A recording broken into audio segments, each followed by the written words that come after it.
Friends, நம்ம kitchen waste தான் இப்போ நான் கையில் வச்சுன்னு இருக்கிறேன். இது பார்த்தீங்கன்னா நம்ம கிச்சன் வேஸ்ட்டில் நம்ம என்னென்ன போட்டு எடுத்துகிட்டு வரோன்னா, முட்டை ஓடு, வாழைப்பழத்தோல், வெங்காயத்தோல், புதினா. புதினா வந்து மேலே இருக்கிறதெல்லாம் கிள்ளிட்டு நம்ம அப்படியே நட்டுடுவோம். எல்லா தொட்டிலுமே புதினா வந்துருக்கும் ஃப்ரெண்ட்ஸ். பாருங்க, எல்லாத்துலேயுமே புதினா இருக்குது.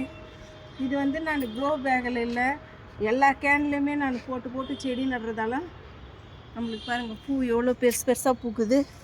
இன்றைக்கி பாருங்கள் 2 ரோஸ் அழகாக பூத்துருக்குது. நாட்டு ரோஸு எவ்வளோ சூப்பராக இருக்குதுன்னு சொல்லிட்டு பாருங்கள். மொக்காசலமும் நல்லா இருக்குது. செம்பருத்தி பாருங்கள், அடுக்கு செம்பருத்தி. மல்லிப்பூ பாருங்கள் ஃப்ரெண்ட்ஸ் எப்படி இருக்குது. இது வந்து மதுரை மல்லி, நம்ம மாலையாக கட்டி விற்கிறாங்கள அந்த மல்லி. அங்கே ரோஸ் பாருங்கள் ஃப்ரெண்ட்ஸ்.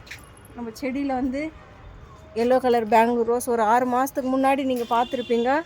10-12 பூ பூத்துச்சு ஃப்ரெண்ட்ஸ். இந்த மாதிரி இந்த செடியில் தான் எல்லோ கலர் பெங்களூர் ரோஸ் செடியில்.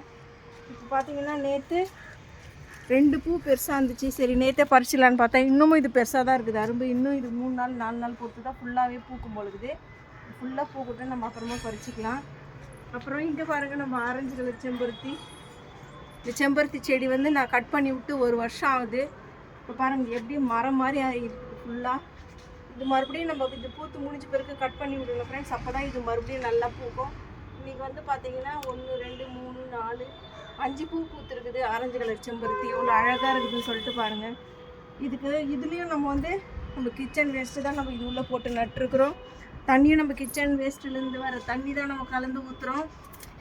எல்லாமே நம்ம ஆர்கானிக்காக யூஸ் பண்ணுறோம் ஃப்ரெண்ட்ஸ். அதனால தான் நம்ம செடிங்க எல்லாமே நல்லா இருக்குது. பூவும் நிறைய பூக்குது.